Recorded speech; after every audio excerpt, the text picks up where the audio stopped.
Hi hello నమస్తే, నేను మీ శ్రీదేవి నివాస్. ఈరోజు పన్నీర్ మసాలా కర్రీతో మీ ముందుకు వచ్చేసాను. ముందు స్టవ్ వెలిగించుకొని కడాయి పెట్టేసుకొని దానికోసం ఉల్లిపాయలు పచ్చిమిర్చి కట్ చేసుకున్నానండి. మీరు ఎక్కువ మంది ఉన్నారనుకుంటే ఎక్కువ ఉల్లిపాయలు కట్ చేసుకోండి, లేదంటే తక్కువ కట్ చేసుకోండి.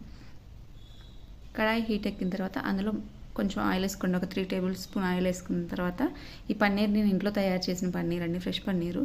సో దాన్ని వేసేసుకొని లైట్గా కారము, ఉప్పు, పసుపు వేసి లైట్గా వేయించేసుకుందాం.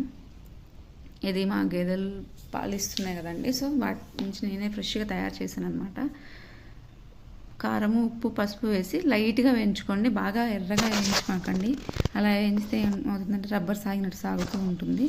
ఒకసారి అలా వేడి చేసేసి తీసేస్తే ఆ పచ్చివాసన అనేది పోతుంది, కాబట్టి అప్పుడు టేస్ట్ బాగుంటుంది కర్రీలో.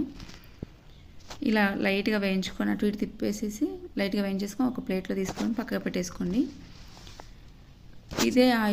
ఇదే నూనె ఉంది కదా, ఉప్పు కారం వేసిన నూనె అయినా పర్వాలేదు, కొంచెం ఇందులోనే ఇంకొంచెం ఆయిల్ వేసుకొని మనం కట్ చేసి పక్కకు పెట్టుకున్నాం కదా ఉల్లిపాయలు, పచ్చిమిరపకాయలు, అవి వేసుకొని అవి మొత్తం మగ్గించుకుందామండి.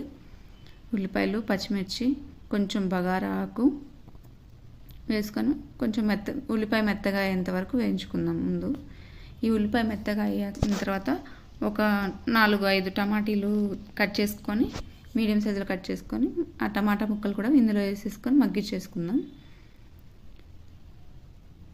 నేనైతే ఒక 5 టమాటాలు తీసుకున్నానండి. 5 టమాటాలు తీసుకొని మగ్గించుకున్నాను. దాంట్లోనే ఒక 7-8 జీడిపప్పులు కూడా వేసేసుకుందాం.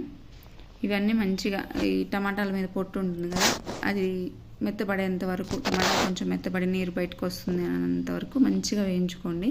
వేయించుకున్న తర్వాత దీన్ని మిక్సీ జార్లో వేసుకొని మిక్సీ పట్టేసుకోండి, చల్లబెట్టుకొని. మిక్సీ పట్టేసుకున్న తర్వాత మళ్ళీ కడాయి పెట్టుకొని అందులో 1 టేబుల్ స్పూన్ నెయ్యి వేసుకుంటున్నాను, ఫ్రెష్ నెయ్యి అండి అది. ఆ నెయ్యి తర్వాత కొంచెం ఆయిల్ కూడా వేసేసుకుందాం, ఒక 3 టేబుల్ స్పూన్ అలా వేసుకున్న తర్వాత ఈ మిక్సీ పట్టుకున్న ప్యూరీ ఉంది కదా, ఇది మొత్తం ఇందులో వేసేసుకొని మంచిగా కలుపుకోండి.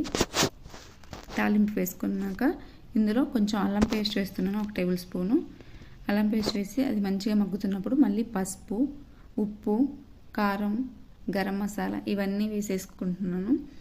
ఇవన్నీ వేసి మంచిగా కలుపుకున్న తర్వాత పైకి నెయ్యి తేలుతుంది, నెయ్యి కానీ నూనె కానీ తేలుతుందండి. అలా తేలినప్పుడు మనం వేయించుకొని పక్క పెట్టుకున్న పన్నీర్ ఉంటుంది కదా, అందులో వేసేసుకొని మంచిగా కలిపేసుకొని అంతే రెడీ అయిపోయింది మన పన్నీర్ మసాలా.